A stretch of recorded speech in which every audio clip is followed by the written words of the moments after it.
আবারও দাম বাড়ল জ্বালানি তেলের। ডিজেল, কেরোসিন, পেট্রোল ও অকটেনের দাম প্রতি লিটারে ১ টাকা বাড়িয়েছে সরকার। জ্বালানি তেলের নতুন এ দাম আজ ১ ফেব্রুয়ারি থেকে কার্যকর হবে। বিশ্ববাজারের সঙ্গে সামঞ্জস্য রেখে জ্বালানি তেলের স্বয়ংক্রিয় মূল্য নির্ধারণ গত মার্চ থেকে শুরু করেছে সরকার। সে হিসাবে প্রতি মাসে নতুন দাম ঘোষণা করা হচ্ছে।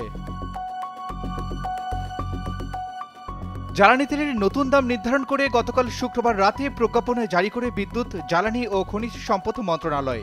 এতে প্রতি লিটার ডিজেল ও কেরোসিনের দাম ১০৪ টাকা থেকে বেড়ে ১০৫ টাকা হয়েছে। অকটেন প্রতি লিটার ১২৫ টাকা থেকে বেড়ে ১২৬ টাকা এবং পেট্রোল ১২১ টাকা থেকে বেড়ে ১২২ টাকা হয়েছে।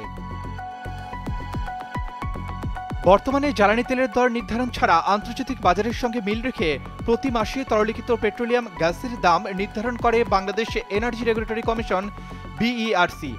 অনেকটাই একই প্রক্রিয়ায় প্রতি মাসে জ্বালানি তেলের মূল্য নির্ধারণ করছে জ্বালানি ও খনিজ সম্পদ বিভাগ। বাংলাদেশ পেট্রোলিয়াম কর্পোরেশন BPC সূত্রে জানা গেছে, বর্তমান বছরে জ্বালানি তেলের চাহিদা প্রায় ৭৪ লাখ টন। মোট চাহিদার প্রায় ৭৫%ই ডিজেল ব্যবহার হয়। বাকি 25% চাহিদা পূরণ হয় petrol, octane, kerosene, jet fuel, furnace oil সহ বিভিন্ন জ্বালানি তেলে। ডিজেল সাধারণত কৃষি সেচে, পরিবহন ও জেনারেটরে ব্যবহার করা হয়। জ্বালানি তেলের মধ্যে উড়োজাহাজে ব্যবহৃত জেট ফুয়েল ও বিদ্যুৎ কেন্দ্রে ব্যবহৃত ফার্নেস অয়েলের দাম নিয়মিত সমন্বয় করে BPC।